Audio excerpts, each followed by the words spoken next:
folks, let's bring you some more standard action before the last World Magic Cup qualifiers, shall we? This is Bullet Brew here once again. Me Agne Pulse on the left side of the screen and one of my friends on the right. I'm playing here the Abzan Megamorph, or how I like to call it, Azkaban Megasmurfs, and play testing it against the Blue-Eye Heroic list, which is actually my deck choice B for the last qualifier.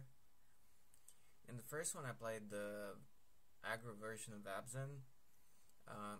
Felt great, but the metagame is so flooded with that deck, and it's been again hated out. The Megamorphs deck is very close to the Abzan control, but it has more resilience, more synergies, more recursion, thanks to raptors and satyrs that fill your graveyard pretty quickly, so that your Den Protector gives you more choices what to bring back.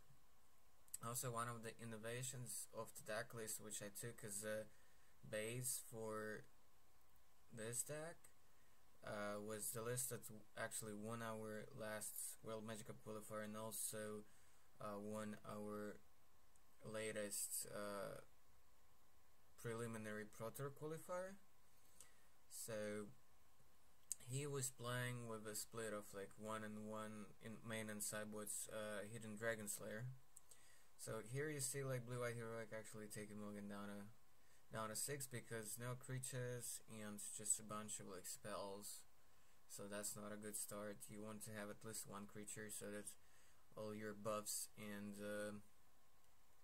pumps and evasion auras and stuff actually do something early on. You don't want to sit there for a few turns and do nothing and then try to actually sort of go off. So you actually want to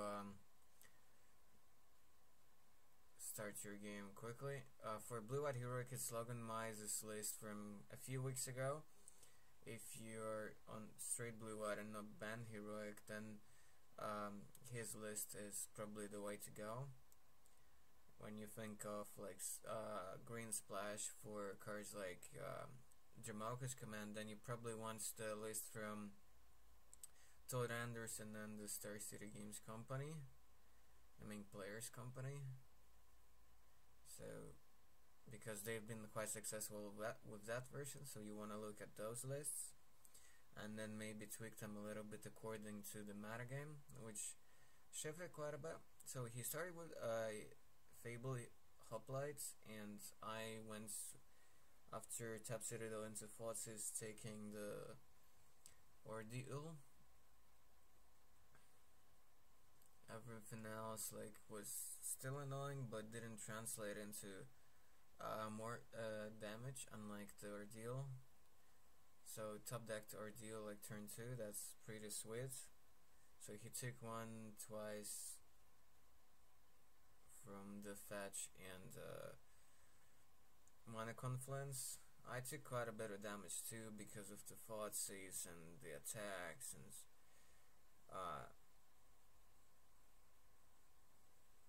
stuff like that. Raptor trying to stop him, but I know that he has at least one God's Willing in hand.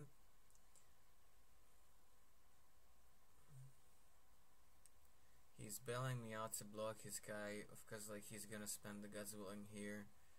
That's fine. So I soaked up some damage, made him use the God's Willing. Of course this way this play is much better because he gets to keep his guy and my guy is dead, so it's much better to provoke me to block. Satyr trying to find more action. I wouldn't be able to play the Rhino that turn anyway because of the tap lands. So pick up the Temple here.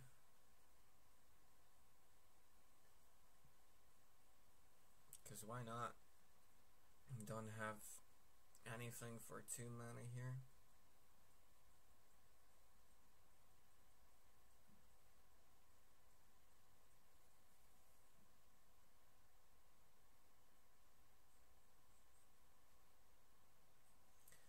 jump block, so I'm pretty happy about that he actually allowed me to jump. Now with the Rhino I go up to 18, even though he falls down just to 25, but that's alright. 18 is a good number. Now he has to have more protection spells. I probably don't block here, and then see what happens. My hand is not spectacular. 2 lands in the second Rhino.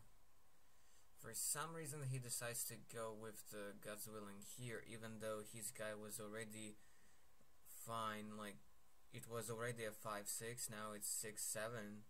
So it's strange that he wanted to spend the God's Willing here.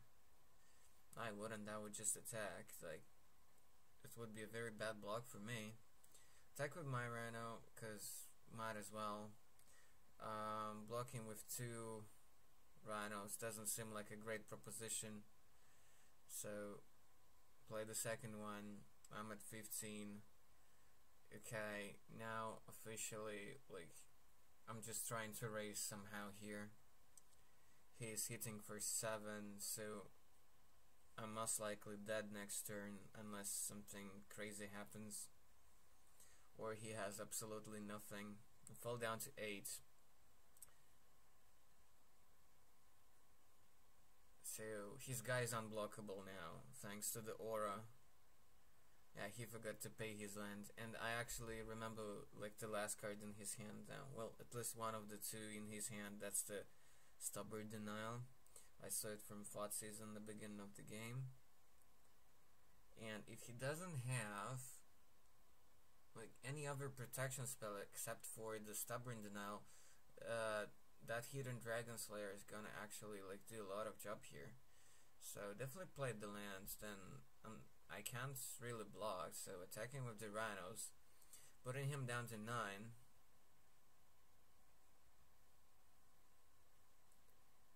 Thinking about like what could go wrong here, or like how can I get out of here. I know about the denial, I don't know about the second card, but I suppose like I die if he has anything. So yeah, after a bit of thought, like I decide to play the Morph, which is the Dragon Slayer, and I think like the correct line is to actually activate it on his upkeep. It's weird why I waited like till the attacks. That's a bit odd.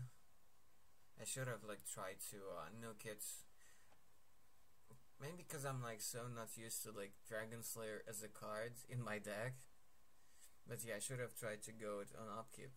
But here he just went like bananas. Like, he probably assumed that that was a Den Protector and really didn't play around the fact that it could be something else. And I know about Stubborn Denial, and now he's playing the Presence like so that he has lethals. That's just so sick. Like, yeah, the Dragon Slayer killing his guy, and then he's pretty much dead next turn. That was so sick. Like, ideally with the Presence, like, he definitely had to stay on defense, and then just make sure he doesn't die in on the next turn. But it's just a one-off in the main deck. Of course there is second copy in the sideboard, but it's so hard to play around it. And well, he had to actually target his guy with something, because if he wouldn't have another counter on the Hoplite, then I would be killing him next turn if I have like a removal for his guy or something. But yeah, so he should have just stayed on defense, block one of my creatures like a Rhino or something. I most likely wouldn't have lethals.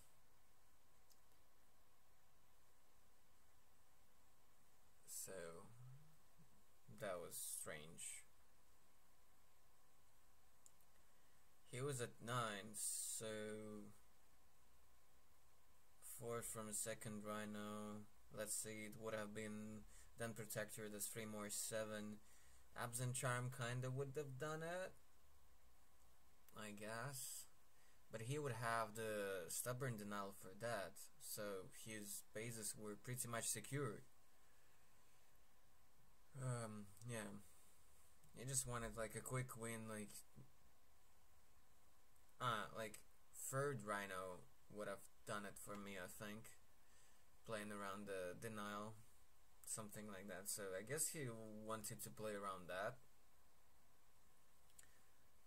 because then he wouldn't be able like to do much on my next turn, even if he would have kept his guy on defense.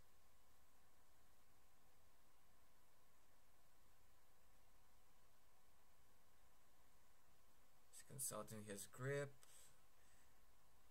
Couple of lands, Defiant Strike, couple of Fable Hoplites, yeah, seems okay. Just needs to draw like more protection spells. I don't think he has any in his starting hand. I just start with a Citadel. That's not great, obviously. Defiant Strike, trying to draw into something, so I took 3.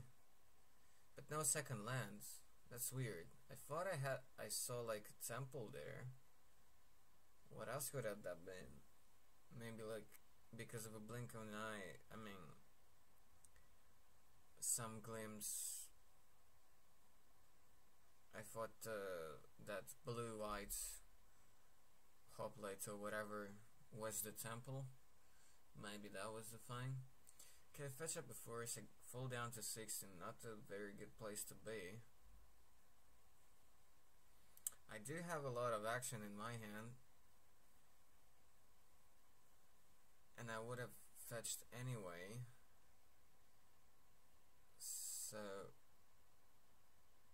I decided like just to play Den Protector just like this, because that uses up my mana much better, and Protector is actually not spectacular in this matchup. Of course it brings back like the Raptors, but that just doesn't really happen all that often against Heroic. Yeah, so we see a temple, and it's kinda weird. I think I saw it in his hand the turn before. Maybe he just drawn it, I don't know. It is kinda weird still. Okay, temple before drawing from the Defiant Strike is probably correct.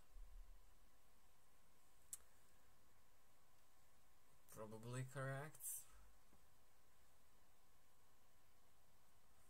Though now if I have removal, like, he's kinda screwed.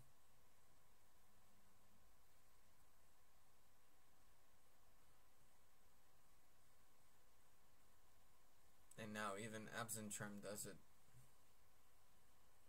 in order to get rid of his guy. I'm down to 11 already, thanks to Fetchies and his attacks.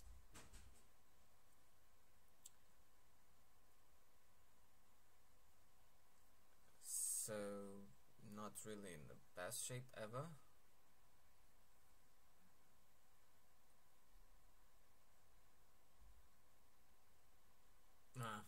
I kinda mind farted, like, cut my deck after his cut, so he's cutting it again. I don't have a removal here, so that's sad, that's real sad. Corsair and the Raptor on top of my deck. I do have a Rhino and the Dragon Slayer in hand. They could do some work. I really wanted to draw the 4th land, I guess, off that Corsair. I mean, see the 4th land on top of the deck. Let's hope it's right beneath the Raptor. If Fetchy's up, so his grip is quite stocked. Okay, now he has Aqueous Form to make his gun blockable, grows it, so it's 4-5 now. He'll get to scry once it attacks. Yep, attacking, scrying.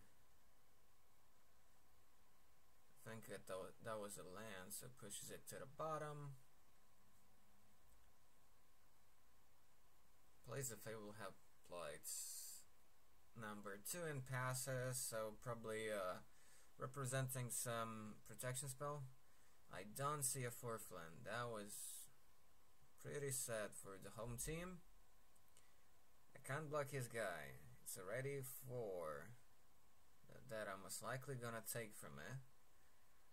And I'm at 7.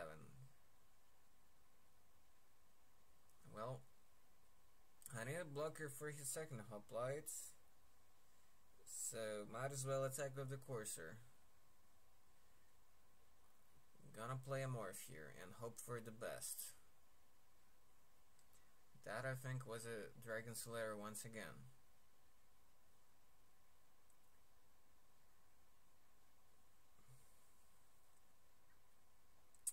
So my hope is that he has like some counter spells in his hand, like Denial or God's Willing, and not the Presence, because Presence does actually work against the Dragon Slayer, but God's Willing doesn't, because Dragon Slayer doesn't say like that he destroys the creature, he just destroys the creature, so there is no colored source of the ability, really. Okay, now I see the 4th land, that's cool.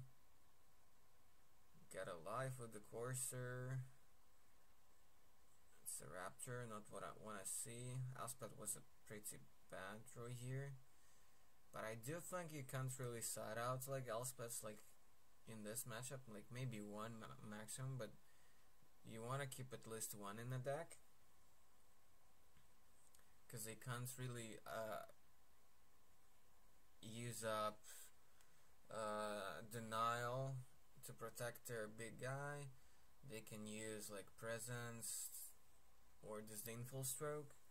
Okay, now he's thinking like maybe I could do stuff with this God's Willing in the face of this unzipped Dragon Slayer, but now he can't really because, well, there is no like color source for that trigger. So that's not gonna work. So he's thinking about it, but I warned him that that's probably not what he wants to do. He he wants to confirm that once again, and that's really how it works. So Dragon Slayer is like really showing up as an MVP in this kind of matchup, but I'm still not sure if I want him at all in my 75 for the next weekend, like for this upcoming weekend actually. It could be like as a 2-drop, and it has a lifelink, so it's actually okay even against mono red. I mean, it's most likely gonna be dead like to a Wild Slash or Searing Blood, but so be it. If they don't have like those chip removals, then they have to like spend the Stoke to Flames on it. Otherwise, like it basically trades with their guy and you gain a couple lives, so it's like Fire Kiss Cure. So I don't know, like it's even better against Esper Dragons than something like Ultimate Price main deck. So I'm probably shifting towards Bile Blight in the main deck and Ultimate Price in the sideboard. Cause like if I'm gonna face a bunch of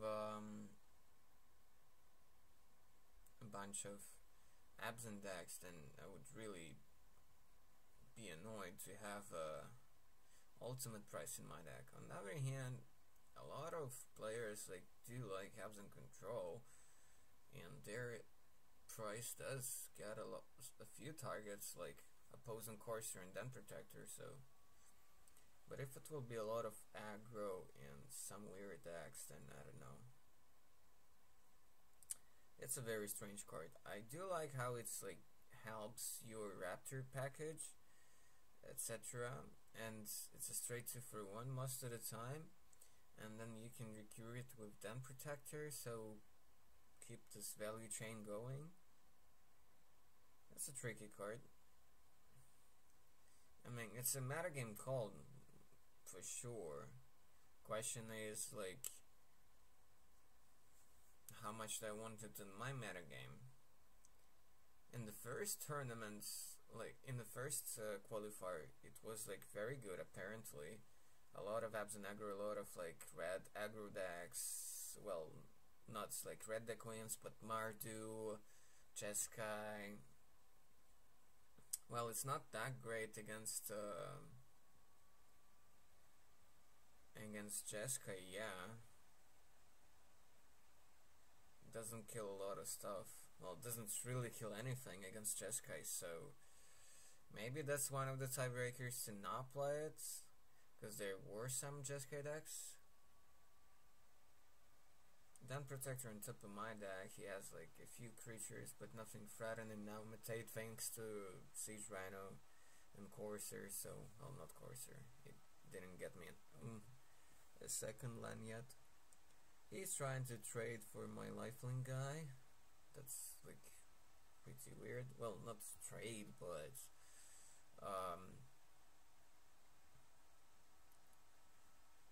make me eat one of his creatures here.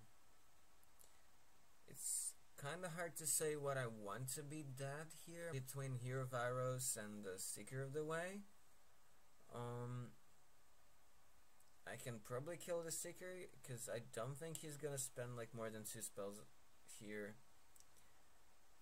So I decided to actually kill that, because if he has a spell then he gains some life and might potentially get back into this game, but I really doubt it. He's taken 6 anyways, so that's great for me. So he's, I think, down to just 2 life. Yeah. And then just finish off things with the Rhino. So he had Against Willing in hand, but for some reason decided not to cast it to have at least some hope to win this match. Well, win this game rather. So now we move on to sideboarding here.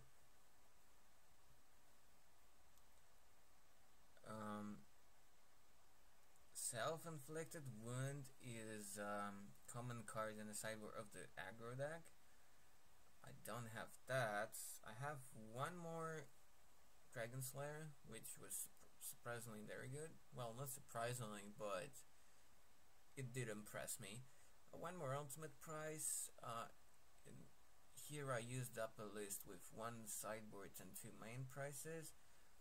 Couple of Varishing Clerics, they block his early guys, forcing him to have some pumps and then gain some life, so another 2-drop, so I kinda want that cushion. So the winning list had 2 Windmate Rocks in the sideboard. I have like 1 rock and 1 Sorin in the sideboard, because it is at least much better in the mirror and control, because it doesn't like straight ahead die to cards like Lanquish. And right now I'm actually thinking of using up those 3 slots in the sideboard rather differently. I can understand the rocks to some extent in the sideboard, so more meat in addition to an offenses against control decks, so you just like try to constantly pressure them and use up resources and use up some graveyard synergies and get stuff back and pressure again and again. But Rock is like really weak to all those Tragic Arrogance, Languish, and Hostilities, Cracks of Fate, etc, etc. So I would rather once like maybe keep the Sorin and but cut like Read the Bones from the sideboard and the Rock, and think of like 3 to 4 cards like Ugin, Garruk, maybe Ajani, and maybe keep in the Soaring. So something along those lines. Have stuff like that they have to use up a Downfall on, or if they don't draw Downfall, I'm gonna get some value. So Tragic Arrogance is tricky in the sideboard because you do want something against Esper Dragons. You do have Lanquish main deck, and Raptors are pretty cool against the dragons. On the other hand, like they can sometimes try to control your actions and just race you with the flyers. So unless you draw those like languishes, thoughtseises and stuff. So and hostilities or crux of fates, like at least wipes all of that stuff. Tragic arrogance is definitely more interesting in the deck because you get to keep some of your stuff, like they are left with their worst creatures. You like keep like a rhino in play, keep like your planeswalker in play. Well,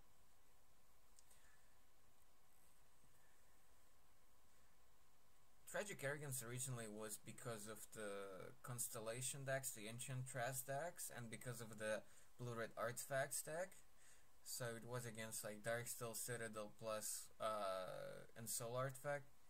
Started with the here I start with Urborg into Thoughtseize, which is one of the best cards against Heroic. So on turn 1 and 2, if you can get rid of their creature and leave them with a bunch of like spells, that's cool. But here you see that he has a bunch of creatures actually and less auras and protection spells. So I want to buy myself a little bit of time, so I took out the 1-drop. But he was left with a couple of those 2-drops. Not super great for me. Although maybe like seeing a bunch of God's Willings and Ajani's Presence is maybe even worse. Raptor turn 3 is a good way to slow him down a little bit. Or I thought it would before the Aquis form. He has to scry from the actual creature's ability and then once again from the Aquis form. Getting in for 3 damage. Pushing me down to 15 because there was Thoughtseize before. He is sitting back on his counter spells. Well, not counter spells, all the protection spells. So now I might as well attack with the Raptor and maybe try to race. I have a 4th land. I think this is the game where I was just like YOLO casting out rhinos and trying to race him and ignore that he has a unblockable creature in play. So now I have a 3/3 and a 4/5 trample, and life total is in my favor. So it's, yeah, these kind of scenarios happen as well. So sometimes that's like your only way to beat Heroic. Just race them. God's willing to pump his guy and scry additionally. So he gets actually 2 scries from God's willing and from the creature ability, and actually he can scry like 3rd time from the attacks, but he keeps the card on top, so smashed in for 4, I'm down to 14, but he's facing 7 power on board from my side. That's kind of tricky, isn't it? I'm actually surprised that he used up the God's Willing here, so that was maybe like a desperation sign. He wanted to dig for more stuff. I don't know, maybe for something like Ordeal Affiliate, but it's quite dangerous because I could always have the like removal and so on, and if he spend it out like his protection spells so aggressively, that might not work out well for him. So here you see me smashing in for 7 or rather 9. I thought of like Abzan Charm on his guy, but I think I'm much better off if I'm like going safe and just pumping my guy. He doesn't really have a lot of removal in his deck. He could of course like he can't even spend like God's Willing like to negate like the Absent Charm, because God's Willing, as weird as it is, it says like creature you control, so That's like quite a bummer.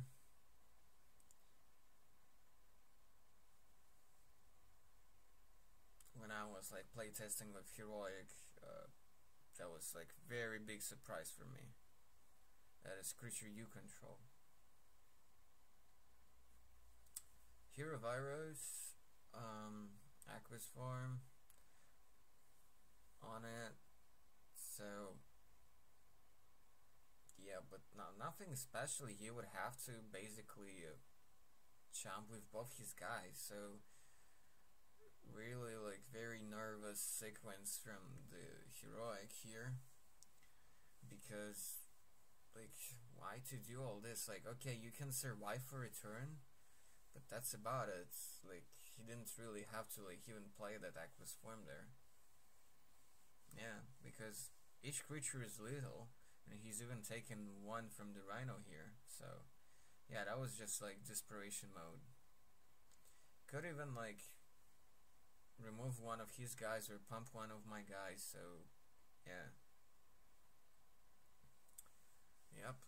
So that kind of stuff happens. Free all for the Megasmurfs.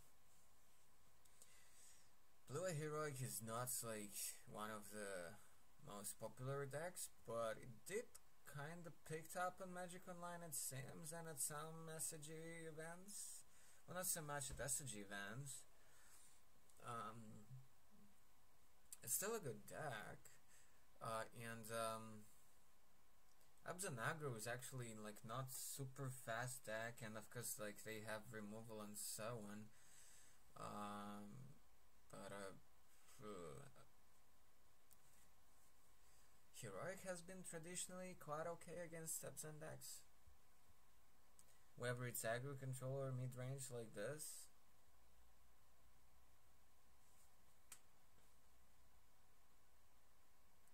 It is also pretty solid against Jeskai decks as well, so, and especially with Heroic deck, you want to play against control really.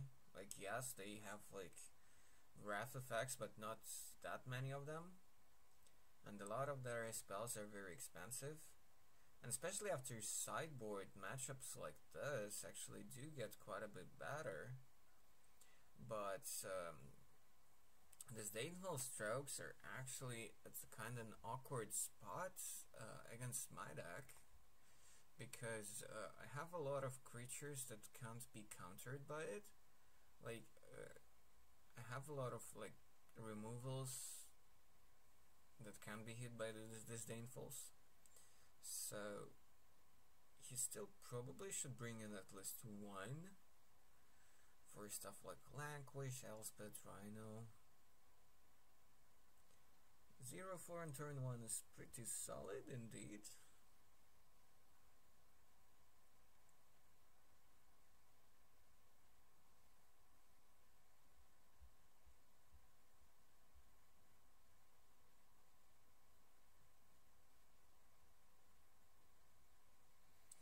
I don't know, guys. Probably settling for a couple of biles and one price main, and no Dragon Slayer, because I can't really be sure that the meta game like of the tournament will be once again super aggressive,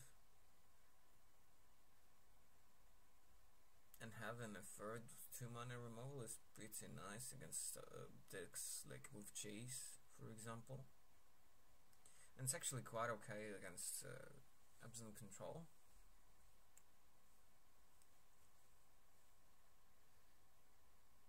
On the other hand, I see like crazy amounts of like Abzan aggro at all the premier events worldwide.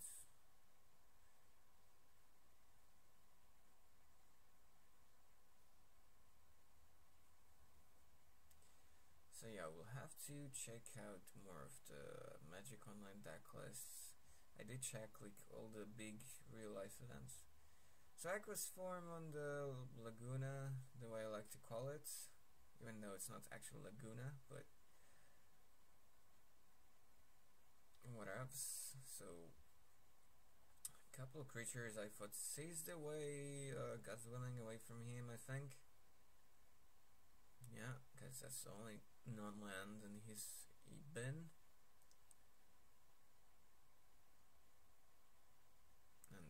1 counter on the Laguna. Courser, which can at least block the Fabled, and Laguna is not really damaging me that much yet. Right on top of my deck is really like stressful probably for my opponent, because that might allow me to race once again, but I do not have the 4th land. I do have Dragon Slayers and a couple Abzan charms. So he's smashing for 4, which is not insane. He gets to scry a couple of times. He keeps it on top from the first scry. Very nice 4th land from the Courser. The price is on top. Ultimate price is at the stake.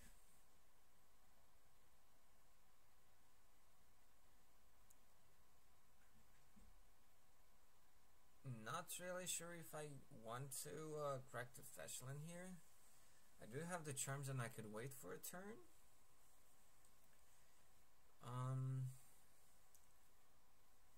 That was probably a mistake, I don't know.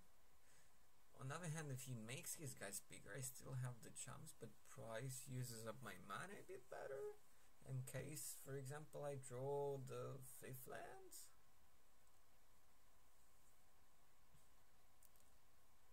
I don't know. Kinda trying to try things out here. Second Courser, not really what I want to see. From the top. Kicking him for 2 with the Courser. Now it's 15 to 14. For now in my favor. 3rd land from him. That's big news.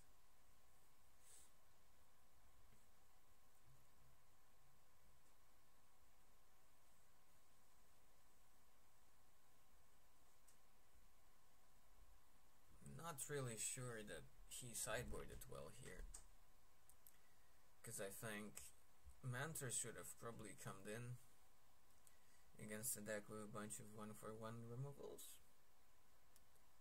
especially with me not having Bile of Blights. So at least in this build, checking the waters with the Thoughtseize before smashing. I misfetched a little bit. No, I can still like play that land from the top with the Courser. So I took out the... he cast the Trident Tactics in response. It's funny. And cast the God's Willing, so basically... Well, the card that I probably would have taken out with the Thoughtseize. And Trident basically allows him to soak up quite a bit of damage.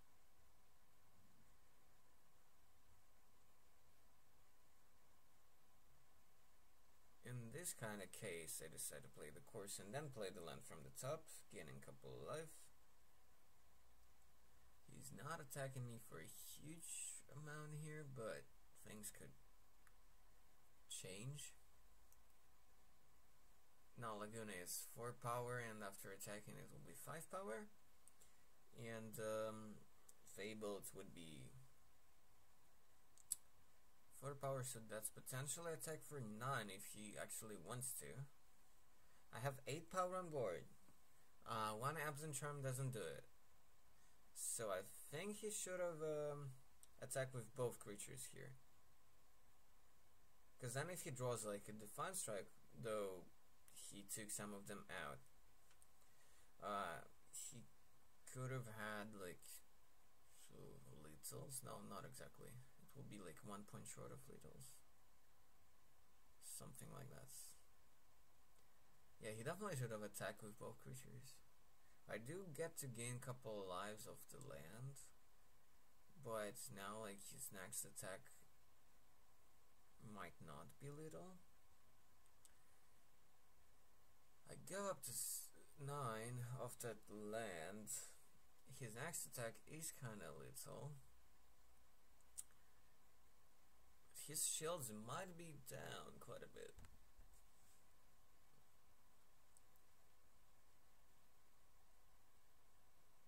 A lot of the stuff that he could have here, like God's Willing for example, don't really do enough. So with 5 mana up, I think Dragon Slayer is the play here. Trying to nuke the Laguna. Then most likely he just gonna lose this game. If that's gonna happen.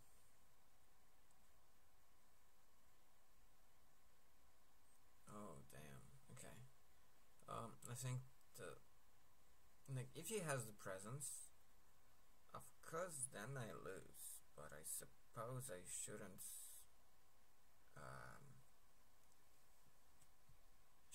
really done that. I let him eat my Corsair here, so that was probably a mistake. He takes 6, goes to 8. So I let him actually eat my guy for free. For some reason I decided to play a Siege Rhino here. It's kind of a safe play, but I don't know. Okay, I'm up to 12. But he has here 6 plus 4, 10. Defiant Strike kills me. Though there is a chance that he took them all out from the deck. He just has a hero and passing. Whatever helped here? Basically any ordeal. So it was kind of strange play from me. Draw Erishin Cleric, Dramoka's command on top of my deck. So I do think that Dragon Slayer was a better play than the Siege Rhino. That way I would have gotten for a couple more damage with the second Corsair. Like try to kill his guy and then attack with the team. He tries to block 2 guys with the... one Rhino with Hoplite plus Hero.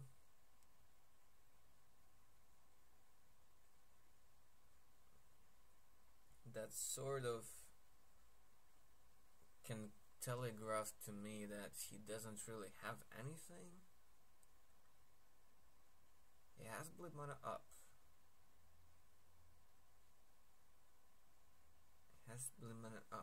He would be taking 2 from the Corsair anyway. I have enough mana to double Abzan Charm, but I don't think it would have been great if I would have gone for it on one of the blocked creatures. Yeah, just an island in hand. So yeah, I think like this was quite okay sequence this turn, but the previous turn that was like not really optimal. It did work out, but it wasn't a great sequence. This turn I think I did it in the correct way. Oh yeah, now it's sideboarding, right? Or de-sideboarding.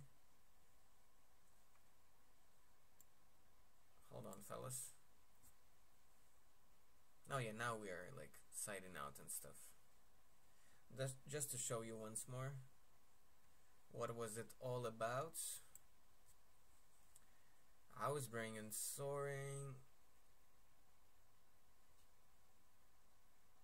I was bringing Krelix. I was bringing Jamalkas.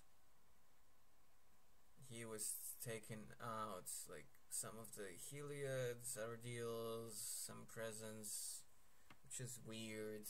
Like for more counters, one of the 2 drops. Bring in an extra 1 drop. Bring in Stratus Walks, bring in Disdainful Strokes. I think he probably should have brought in like maybe like extra stubborn denials or something. Definitely should have brought in mentors, that's for sure. So I think he missideboarded a little bit, though he was on the right track. I just boarded in 5 cards as it turned out. Well, not 5 cards. There was like second Jamocha for sure, something like that, and like second Dragon's Clair, something like that. And I took out some of the slower stuff, like 1 Elspeth or something at the list. Yeah, I took in like 1 more prize, so took in some Den Protectors, I think, and stuff like that. Okay, guys, bye. Thank you for watching.